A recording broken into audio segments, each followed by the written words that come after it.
আমরা যে বলি সামি আল্লাহু লিমান হামিদা, আল্লাহ শুনেছেন ওই ব্যক্তির কথা যে আল্লাহর প্রশংসা করেছে, তিনি বোঝাচ্ছেন। হুলিমান আবার কি জিনিস? হুলিমান তাইলে কি বলতে হবে? বলতে হবে আলাদা করে সামি আল্লাহ, আল্লাহ শুনেছেন, সামি আল্লাহ, আল্লাহ শুনেছেন, লিমান হামিদা, যে তার প্রশংসা করেছে। দুইবার করে বললেন, উভয়বার সামি আল্লাহ হু বলেন নাই, বল সামি আল্লাহ লিমান হামিদা। তাহলে সাধারণ একজন শ্রোতা, তার দিলে কি আছে সেটা তিনি ভালো জানেন। সাধারণ শ্রোতা এটা শুনে যদি শেখে, তাহলে এখন থেকে নামাজে সে এভাবে পড়বে না সামি আল্লাহ লিমান হামিদা, সামি আল্লাহ লিমান হামিদা। কেন?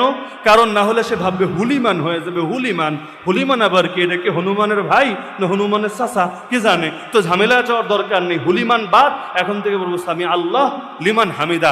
অথচ এভাবে না, বরং হারুপে পেশ দিতে হবে, কিন্তু বলতে হবে সামি আল্লাহু লিমান হামিদা।